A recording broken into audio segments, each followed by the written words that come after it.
In this video lecture here, we will introduce the basic theory within electronic structure theory, namely the Hartree-Fock method. Now, before we go into details about the Hartree-Fock method here, let's spend a little bit time on setting up the problem, that is, what it is that we are actually going to solve. As you remember here in molecular mechanics, here we defined the molecule as being composed of some balls connected by springs, and what we did up was to write some classical energy expressions that we could use in order to calculate the energy for this molecule. So in molecular mechanics we did not have any electrons in our system, and we did actually not have any nuclei either. What we do now is that we shift the focus and define a molecule as a collection of charged particles, that is positive nuclei and negative electrons, and these are bound together to form a stable system by the Coulomb's law. That is, we calculate here the interaction energy here between two charges, Qi and Qj, divided by the distance. And this interaction between the electrons and the nuclei in an atom or in a molecule, this is what gives rise to a stabilization of this collection of charges. So our aim here is, for such a system, which we define as a molecule, to solve the Schrödinger equation given down here. That is, to define the Hamiltonian, and using this to obtain the wave function and the energy for the molecular system. So let's try to look a bit into how we actually define this Hamiltonian entering into the Schrödinger equation. And as you remember from the basic course you have in introductory quantum mechanics or quantum chemistry here, we can think about the Schrödinger equation as an energy equation and the Hamiltonian as the energy operator. So the Hamiltonian here consists of 5 different physical terms. First of all, we have the kinetic energy of the nuclei, given like an expression of this kind here. Then you have the kinetic energy of the electrons. Then we have the Coulomb energy between the nuclei. This is a positive term because the nuclei have always a charge which is greater than 0.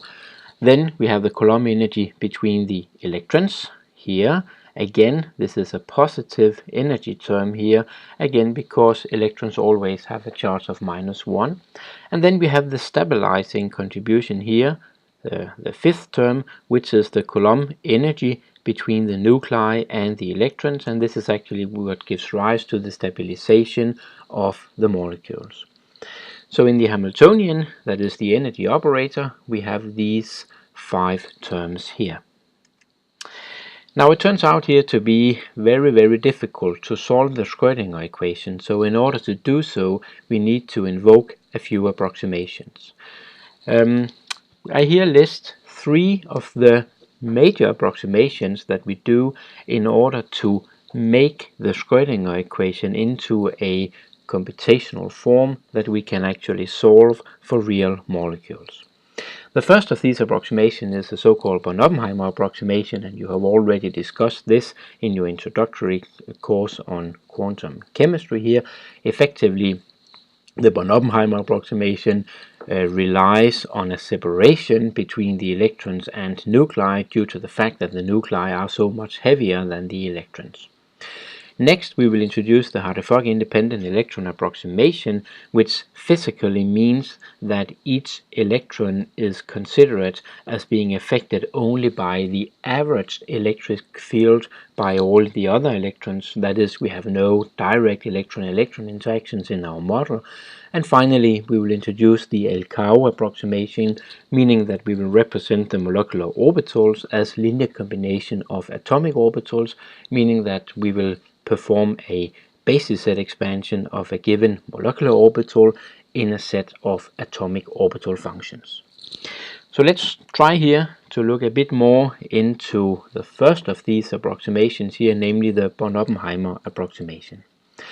As said before here, the physics in the Born-Oppenheimer approximation relies on the fact that the nuclei are so much heavier than the electrons and thereby move much more slower than the electrons.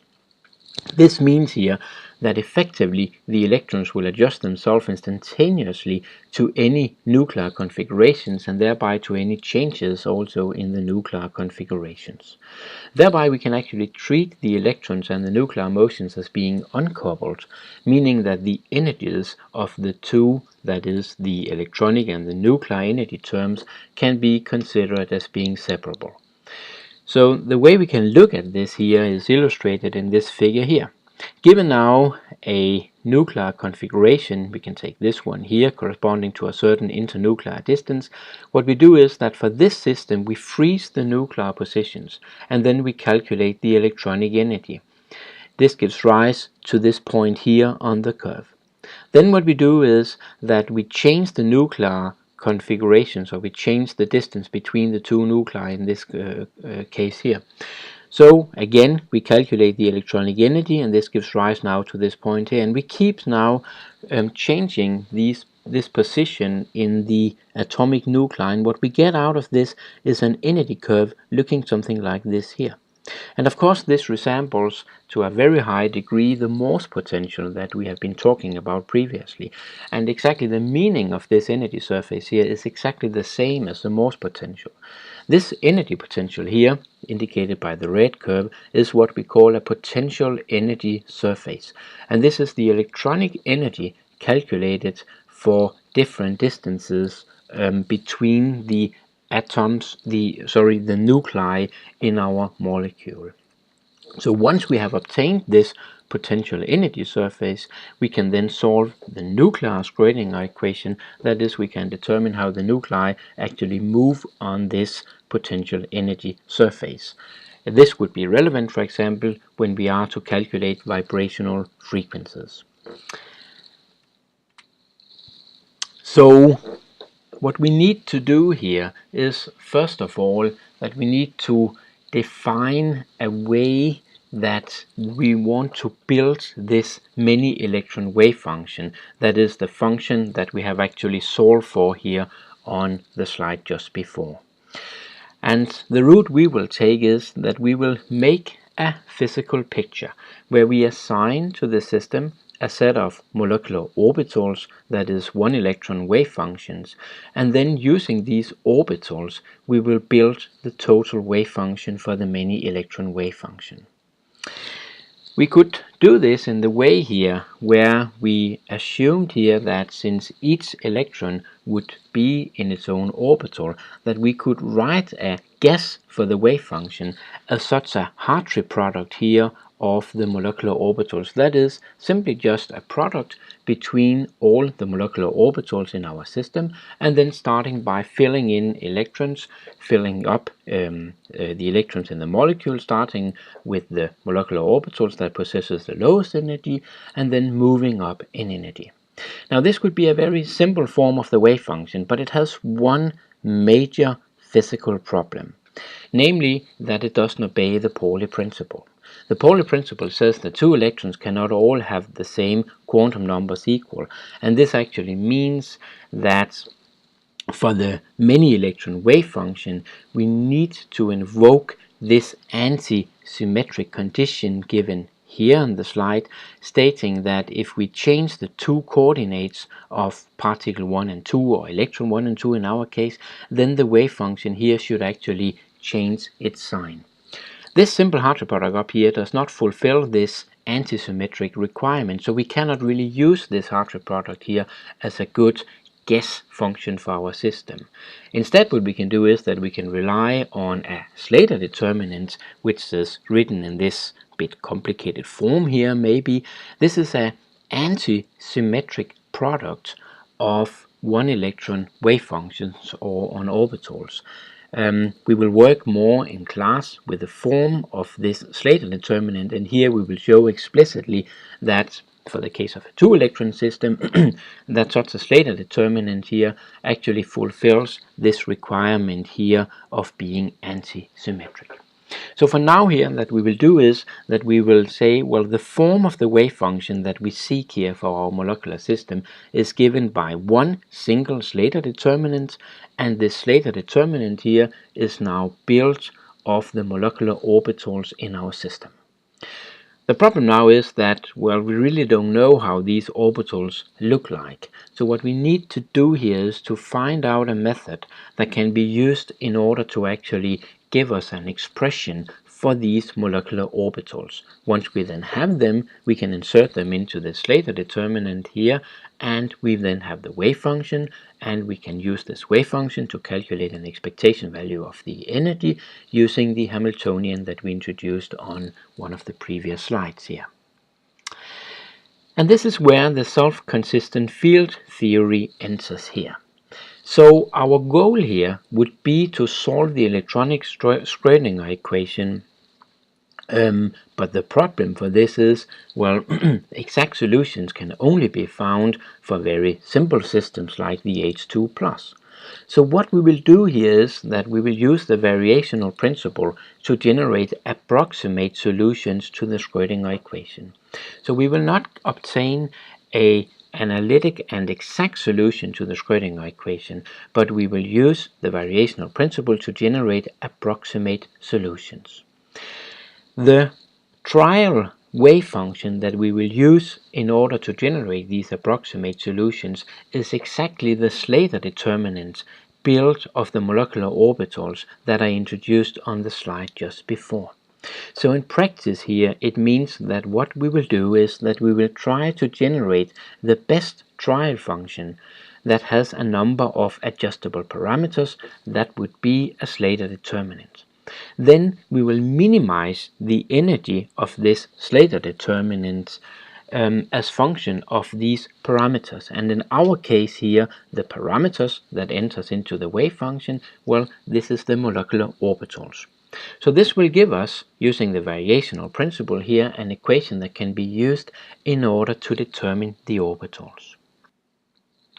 So our goal here would now be to obtain an equation that we can solve in order to obtain expressions for the molecular orbitals entering into the wave function, that is, into the Slater determinant.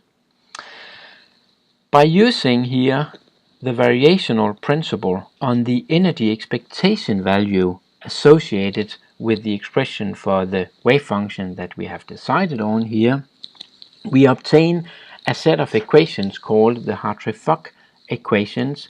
We get actually one for each orbital, and each of these equations looks something like this here. This is the Fock operator working on the molecular orbital number I associated with electron number I in our system. This equals the orbital energy here times the molecular orbital I again.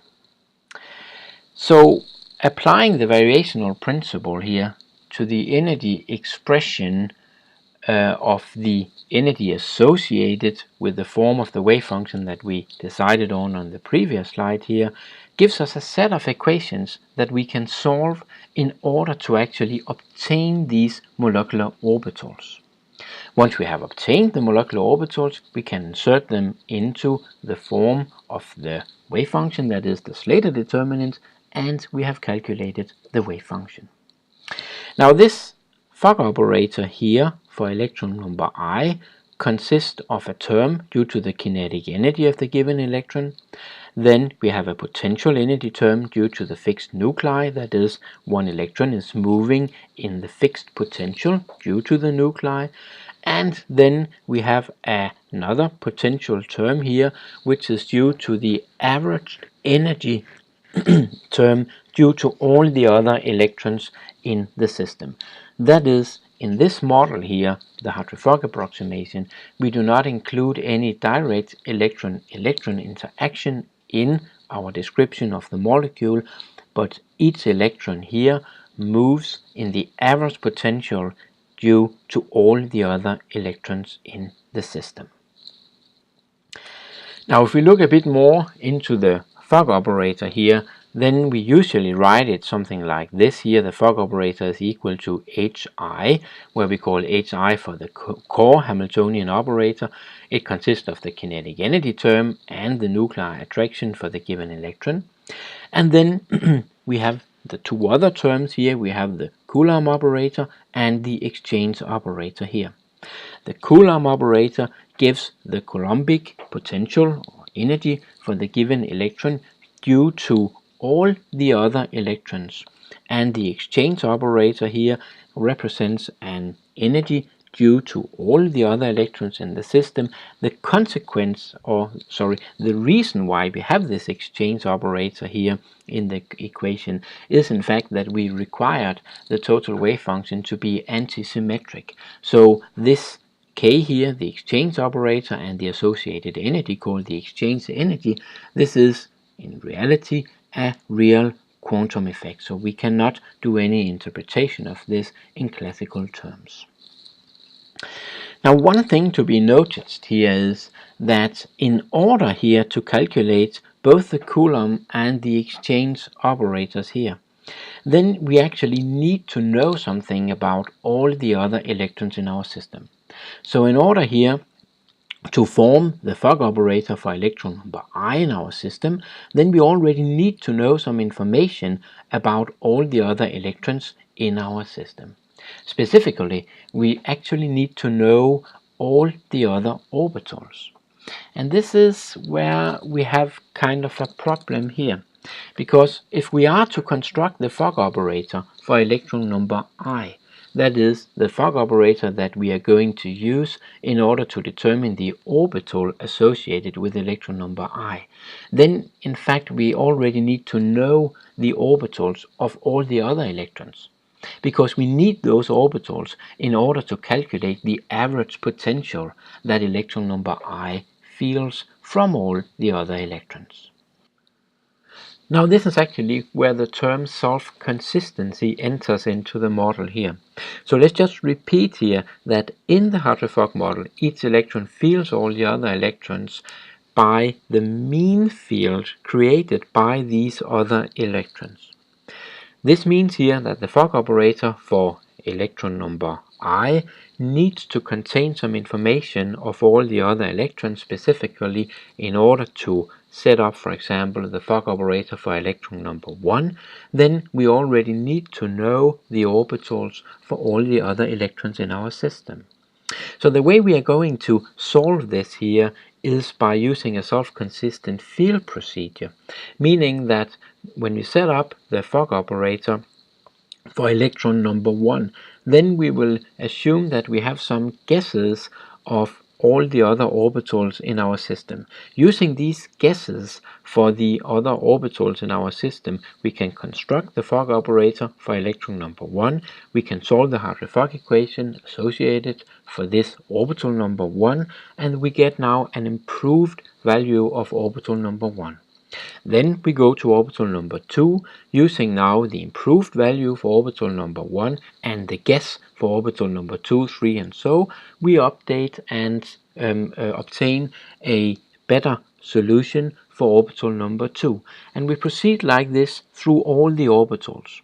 Having considered all the orbitals in our system, we now go back again, and then we begin again by orbital number 1 and go down again for through the set of all the orbitals in our system, and we continue doing like this until the orbitals doesn't really change anymore. That is the orbital that we get out by solving the Hartree-Fock equation is the same as the orbital that we actually put in order to construct the potential entering into the Hartree-Fock equation. Now this is what we call for the self-consistent field procedure. The last approximation that we invoke here in order to solve the Schrödinger equation, or more specifically the electronic Schrödinger equation for our system, is the linear combination of atomic orbitals. Until now we have been discussing molecular orbitals, but it turns out that these molecular orbitals in fact are quite complicated functions. So instead of working directly with these molecular orbitals, what we do is that we make a basis set expansion or a basis set approximation of a given molecular orbital in a set of atomic orbitals. And usually these atomic orbitals consist of, well, a 1s and a 2s and a 2p and so on. That is the atomic orbitals that you already know from introductory quantum chemistry. So we assume here that we can use such an expression here for the molecular orbital, here expanded in a set of atomic orbitals. Now inserting this expression here for the molecular orbital into the Hartree-Fock equation gives a new set of equations which are called the root and Hall equations. And basically what we do when we solve these root and Hall equations is that we figure out which numerical value we should assign to these parameters here entering into this basis set expansion of the molecular orbital in order for the energy in our system to become as low as possible.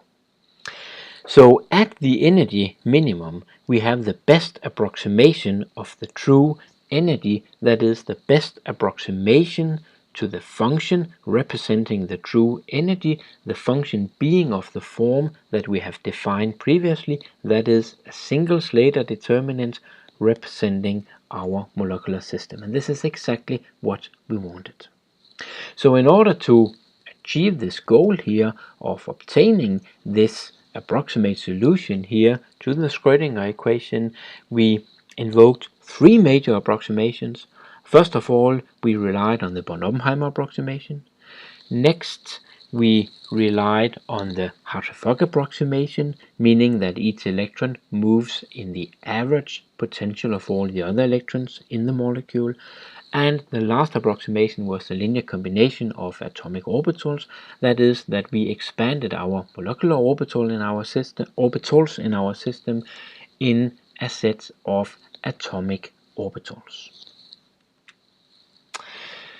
So compared to the calculations based on molecular mechanics, it turns out that doing calculations based on quantum chemistry is actually quite expensive.